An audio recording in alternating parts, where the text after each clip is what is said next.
عمر بن خطاب رضی اللہ تعالیٰ عنہ کو دیکھا کہ وہ تورات کی تلاوت کر رہے تھے تو حضور صلی اللہ علیہ وسلم کا جو چہرہ اقدس تھا وہ زرد ہونا شروع ہوا غصے سے.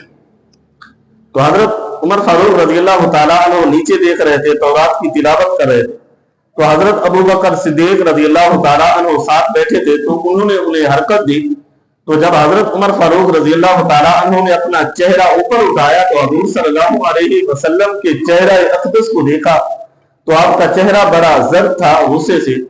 تو اس وقت حضرت عمر فاروق رضی اللہ تعالیٰ عنہ نے فرمایا کہ والذی یقبض، کہ قسم ہے مجھے اس ذات کی جس کے قبضہ قدرت میں میری جان ہے. یا رسول اللہ صلی اللہ علیہ وسلم، میں اپنی تمام خطاؤں سے، اپنی تمام غلطیوں سے معافی طلب کرتا ہوں. تو اس وقت حضور صلی اللہ علیہ وسلم کا غصہ ٹھنڈا ہوا تو حضور صلی اللہ علیہ وسلم نے فرمایا اے عمر، تم تورات پڑھ کر کیا ہدایت لینا چاہتے ہو؟ اگر آج حضرت موسیٰ علیہ السلام بھی ہوتے انہیں بھی ہدایت ہمارے دین سے، ہمارے اسلام سے ہی ملتی. سبحان اللہ.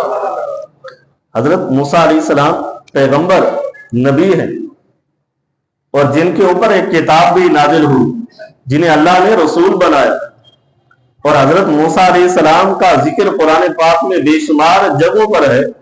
تو فرمایا کہ آج اگر حضرت موسیٰ علیہ السلام بھی ہوتے تو ان پر بھی یہ لازم تھا اپنے دین کو چھوڑتے، اپنے نام کو چھوڑتے.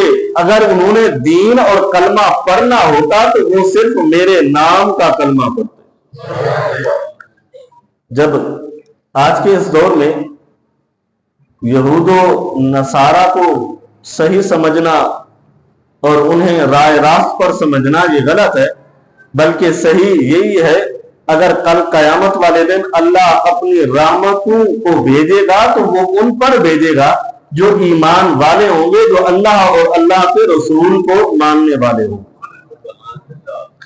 اب ہم ایمان والے ہیں، ہمارے اوپر بے شمار ایسے مصائب بھی آتے ہیں، ایسے پریشانیاں بھی آتی ہیں.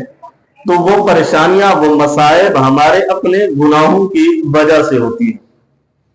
حضرت ابو بکر صدیق رضی اللہ تعالیٰ عنہ نے ایک آیت کریمہ کہ من یعمل سوء یجز بہ، اس آیت کریمہ کی تلاوت کی اور حضور صلی اللہ علیہ وسلم کی بارگاہ میں عرض کی کہ یا رسول اللہ صلی اللہ علیہ وسلم، کیا برے عمل کی جزا انسان کو ملتی ہے؟ تو حضور صلی اللہ علیہ وسلم نے فرمایا کہ ہاں، جو شخص برا عمل کرتا ہے، اللہ کی نافرمانی کرتا ہے تو اللہ اس کو یہیں پہ سزا دیتا ہے یا کل قیامت والے دن اسے سزا دے گا. تو حضرت ابو بکر صدیق رضی اللہ تعالیٰ عنہ کو حضور صلی اللہ علیہ وسلم نے فرمایا کہ کیا تم کبھی بیمار نہیں ہوتے؟ کیا تمہیں کبھی تکلیف نہیں ہوتی؟ کیا تمہیں کبھی درد نہیں ہوتا؟ کیا تمہیں کبھی مصائب مشکلات نہیں آتی؟ تو عرض کی کہ یا رسول اللہ صلی اللہ علیہ وسلم یہ چیزیں آتی ہیں. فرمایا کہ یہی ہی تمہارے گناہوں کی سزا ہوا کرتی ہے.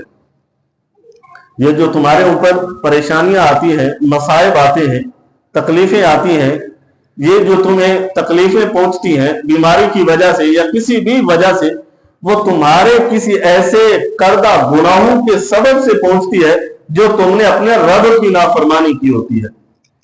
تو بسا اوقات ان گناہوں کی سزا اللہ رب العزت ایمان والوں کو دنیا میں دیتا ہے اور بسا اوقات اللہ رب العزت ان ایمان والوں کو ان کے گناہوں کی سزا کل قیامت والے دن دے گا. تو اس آیت کریمہ میں من آمن باللہ والیوم الآخر وعمل صالحا، جو نیک عمل کرتے ہیں، اللہ